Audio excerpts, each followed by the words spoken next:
What's up, guys? Julie here, and I will be normal because I want to talk about something with you guys, and that is not comparing yourself to other people.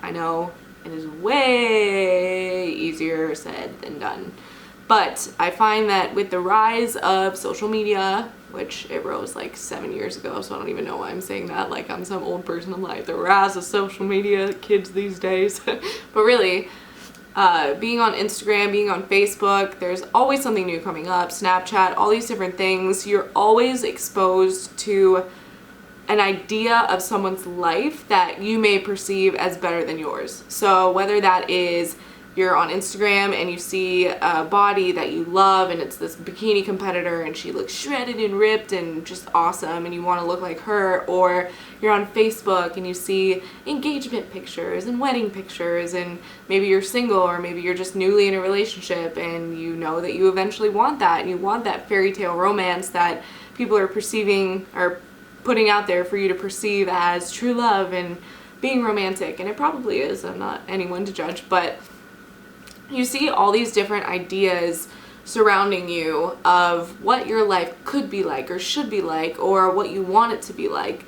And I think we tend to get lost in that and get lost in the comparison trap and comparing ourselves to others, especially when it comes to fitness and you're trying to transform your body. It's so easy to just look at somebody else and think that they have it so easy, they didn't have to work hard for that, they were just born that way, or they have good genetics or whatever, and then you either tend to place excuses on them for why they look so good and you don't, and it's just so much harder for you. But chances are, and I definitely know this because I've had friends who have competed, it is hard freaking work. And here's the thing, they spend months and months and months getting down to that level of leanness, and then that leanness lasts maybe a week, definitely for the day, but maybe a week, until hopefully they're doing it in a healthy way and reverse dieting back up so they don't end up gaining a bunch of weight. But I've seen people that literally go from having six-pack abs and 12% body fat for a female just ballooning up again. And I'm not saying that in a rude way, but your body's not used to and can't sustain that amount of calories for the rest of your life, or else you would actually starve. So that's the thing, we compare ourselves to these people's highlight reels, their shows or their weddings, or just all these things that we perceive as the ideal life. And something that's helped me, a few things that have helped me not compare myself to others so much, is one, not going on social media as much. That in itself can help you so much, because if you're constantly, like, say the first thing you do when you wake up in the morning is check your phone, automatically you're exposing yourself to the potential to be unhappy because you're comparing yourself to your body. You're like, oh man, like I worked so hard, why doesn't my body look like that yet? Or you're like, oh man, like I'm single, I'm gonna be single forever, look at this girl, she's getting engaged and relationship and blah blah blah, her and her boyfriend are so cute, look at all the stuff he does for her, and like all this stuff. So you're automatically setting yourself up for that. So I recommend in the morning avoiding checking your phone for at least 30 minutes. Just go for a walk or do something. I said in my previous video of sprinting, I enjoy doing 30 minutes of movement in the morning, whether that's stretching or walking or foam rolling or running or doing something just to get myself moving, get the blood flowing. And it starts my day on a very positive note, as opposed to checking my phone and automatically exposing myself to the comparison of others. Another thing that I would recommend, something that I've tried to work on a lot, is realizing that they're only showing you their highlight reel. And I think it's really important to have a deep understanding of what you really want.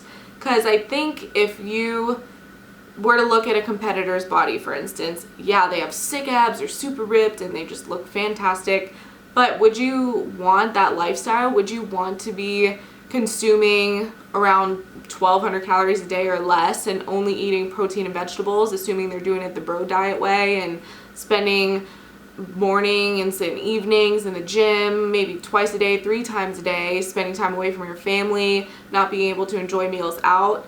Would you really want that lifestyle? And if you do, that's awesome. It's just knowing deep down what you really want and what you're willing to sacrifice in order to get there. And if you're not willing to sacrifice those things, but you're firm in your beliefs and what you stand for and what you believe in, then it's not a big deal. You're like, that's cool, that's totally for her, that's great, and you don't have to rain on anybody else's parade in order for you to feel better. So I think there's a quote that's like, another woman's beauty isn't the absence of your own. That's 1000% true. So just know that there's enough success and enough beauty and enough everything, relationships, whatever, to go around, that just because somebody else has something that you don't right now doesn't mean you'll never have it, and doesn't mean that that person is a terrible person or you should be jealous of them or whatever. Be happy for them, because I found also that when I expressed gratitude and I started being a nicer person and like complimenting girls on their bodies and really looking at them and not being jealous and just being like, wow, like her butt is awesome, her abs look great, and just letting them know, let people know, because that makes their freaking day. Like when people smile at me or like give me a compliment, that makes my day. So just imagine like how good you feel when somebody compliments you. You could be that person for somebody else. So I try to do that as well. That helps me get out of my own head by complimenting others and giving them the power to just feel empowered and beautiful and strong, because that will help you feel the same way also. So yeah, comparison really is the thief of joy. So just try to really appreciate where you are in this moment. If you guys are into reading, The Power of Now by Eckhart Tolle, whatever, however you say it, is awesome. I like listening to audiobooks, so I'm pretty sure I listened to that one. I halfway read through the physical book and then finished listening to it on an audiobook, just because I like walking and listening to stuff, or while I'm driving I like to listen to audiobooks. So yeah, it's all about living in the moment and learning to appreciate where you are right now and what you have right now.